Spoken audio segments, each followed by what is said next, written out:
Hello, good people, and welcome to Money Matters with Excel. Here we share tips and tricks on how you can create templates in Excel to manage your personal finances. In this edition, we are going to learn how to create a dynamic investment template. So here we will learn how to calculate how much we need to contribute at the end of every month to reach a certain target.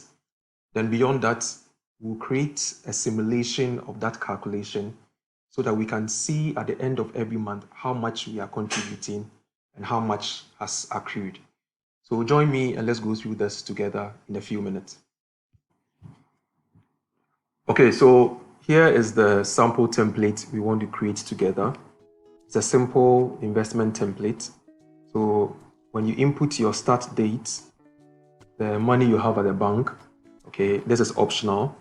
The interest rate, which is an annual rate, okay, the number of years you want to do this investment, and then your target, right? So out of these blue numbers, which are assumptions, we want to first calculate the monthly contribution, right? Then we'll create this matrix, okay, this dynamic table that will show us at every point how much we are earning all the way to the 10th period. Okay, this is dynamic. So if you reduce the number of years, let's say to 5, okay, it recalculates, but it now tells you have to pay a higher amount, and then your final value, 50,000, is still intact, right? So you can make these changes as you want. You can always change the rate and all that. But we are going to learn how to create this together. So join me and let's start the process. Now, I'm going to duplicate this worksheet. So I'll hold Control and then drag. Then I'm able to create a duplicate version here. Now, let me rename this Alt HOR. I'm now able to name this end. Okay. Now, the beautiful thing about dynamic array functions is you see a lot of calculations here, but it's just about 3 or 4 formulas that I use to create this whole template. Now, to highlight all the formulas, you can press Ctrl G. Okay, that brings you to the Go To dialog box. This special button has an S underlined, so you can do Alt S. Okay, now when you're in the dialog box, any letter that has been underlined, you can use that for selection or use the mouse. So I want to press formulas, so I'll press F for formulas and I click OK.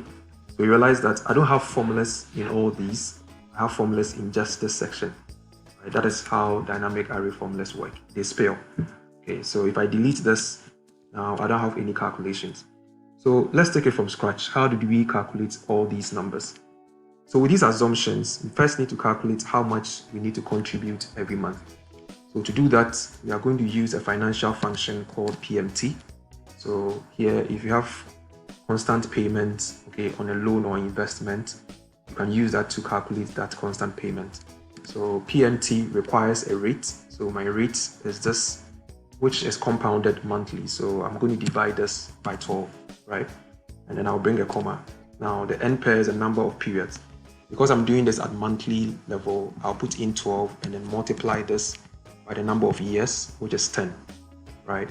Then my PV is my money at the bank right now, what are you starting with? So I have 5,000 at the bank right now, okay? Then this money is going to move from me, so I need to negate it. Okay, it's an outflow, right? Now my future value is how much am I expecting, right? I'm expecting 50,000 at the end of the day. This is going to come in, so I'm not going to negate that. Okay, the final option is when am I going to make these deposits, at the end of the month or before the month begins. So I'll choose 0 for end of month, and then I'm going to close this. Okay, so with this, when I press enter, I get 195. Okay, so it means if I put in 195 for the period, by the end of the last period, I should have received the 50,000 that I'm looking for. This is negated because in this financial calculation, this is money that is supposed to move from us, right? But sometimes for calculation purposes, we choose to make this absolute. Okay, so I'll just negate the whole of this. So I have 195. Now, let's simulate how this is going to grow from the very first period all the way to the last period. Okay, so to do that, let's draw our dynamic timelines. So the first timeline we are going to do is the 12-month period. Okay, so we want it such that if I begin in January, I'll end in December. If I start in June, I'll end in May, right? So I'm going to use a function called eDate. So eDate will require a start date. Okay, so this is my start date, and I want to spell 12 rows. So I'm going to use one of the new functions called sequence. Okay, I'll put in 12 rows. Okay, and I don't need columns here. Okay, then my start is going to be 0. Okay, optional, I can put in 1. That means it increases by 1, or I can close it from here. So now I have this, so I now have to close the eDate. Now when I press enter, I just get the spell of all the months in the year. Now you will not get it directly. See, initially this is a date, so Control-Shift-3 or hash will give me the original value, which is 1st January 2023. Normally when you get this, you can now highlight Control-1 and then put in the custom format, which is 4ems, okay, to give you the month name. Okay, so that is what I did here to get this. This is dynamic because if I decide that I want to do this, let's say in June, okay, now this is going to start from June and then end in May. So we go back here. Now let's use the same sequence to also spell the number of years. So I'm going to put in year.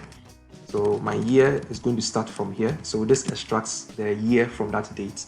So this gives me 2023, right? I want to add on. So I'm going to do plus, okay, bring in sequence. Okay, so I don't need rows because I'm spelling to the right. So I'll skip that. And then I need columns, which is 10 years from this point. Okay, then this is supposed to start at 0. Okay, so that I have that year present and then it goes all the way. So I'll close this and then I have this all the way to 2032. So I can format the first one properly as a general format, Control-Shift-tilde. So I have my years. I also need my year numbers, okay, for my calculation. So again, I'll do a simple sequence, okay, number of rows, none. My number of years is going to be B7, right?